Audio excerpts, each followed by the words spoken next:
दोस्तों, आज मैं आपको एक कहानी सुनाती हूँ जिस कहानी का नाम है मूर्ख गधा। पसंद आए तो प्लीज़ शेयर कीजिए, सब्सक्राइब कीजिए मेरे चैनल को, ताकि आगे आने वाली कहानियों को आप सुन सकें। बच्चों, किसी जंगल में एक शेर रहता था। एक सियार उसका सेवक था। एक बार एक हाथी से शेर की लड़ाई हो गई। शेर बुरी तरह घायल हो गया। वह चलने फिरने में असमर्थ हो गया। आहार न मिलने से सियार भी भूखा था। शेर ने सियार से कहा, तुम जाओ और किसी पशु को खोज कर लाओ जिसे मारकर हम अपने पेट को भर सकें। सियार किसी जानवर की खोज करता हुआ एक गांव में पहुंच गया। वहां उसने एक गधे को घास चरते हुए देखा। सियार गधे के पास गया और बोला, मामा प्रणाम, बहुत दिनों बाद आपके दर्शन हुए। आप इतने दुर्बल कैसे हो गए? गधा बोला, भाई कुछ मत पूछो, मेरा स्वामी बड़ा कठोर है। वह पेट भर घास नहीं देता। इस धूल से सनी हुई घास खाकर पेट भरना पड़ता है। सियार ने कहा, मामा उधर नदी के किनारे एक बहुत बड़ा घास का मैदान है, आप वहीं चलें और मेरे साथ आनंद से रहें। गधे ने कहा, भाई मैं तो गांव का गधा हूँ, वहाँ जंगली जानवरों के साथ मैं कैसे रह सकता हूँ? सियार बोला, मामा वह बड़ी सुरक्षित जगह है, वहाँ किसी का कोई डर नहीं। 3 गधियाँ भी वहीं रहती हैं। वे भी एक धोबी के अत्याचारों से तंग होकर भाग आई हैं। उनका कोई पति भी नहीं है। आप उनके पति बन जाना। चाहो तो उन तीनों के ही पति बन सकते हो। चलो तो सही है, ऐसा गधे ने बोला। चूँकि वो गधा था इसलिए उसकी बात को समझ नहीं सका। सियार की बात सुनकर गधा लालच में आ गया। गधे को लेकर जो दुष्ट सियार था वहाँ पहुँचा जहाँ शेर छिपा हुआ बैठा था। शेर ने पंजे से गधे पर प्रहार किया, लेकिन गधे को चोट नहीं लगी। वह डरकर भाग खड़ा हुआ।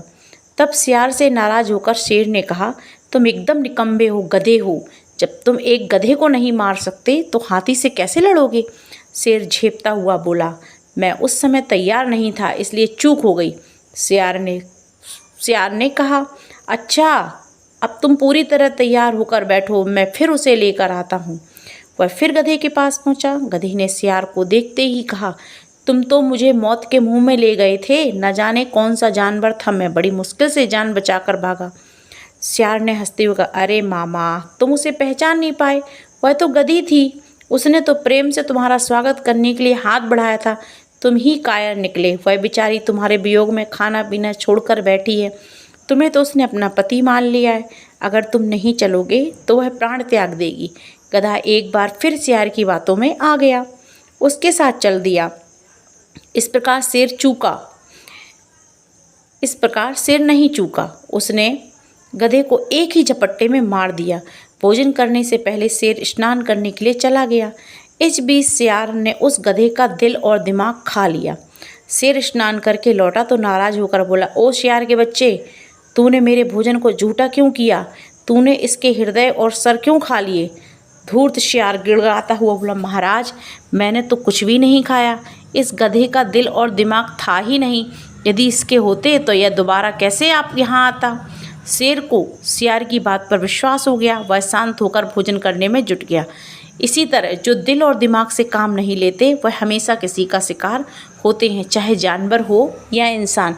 इसीलिए हमें हमेशा सोच समझ पर ही किसी पर विश्वास करना चाहिए। अपने दिल और दिमाग की दोनों की बातों को ध्यानपूर्वक से सुनना चाहिए।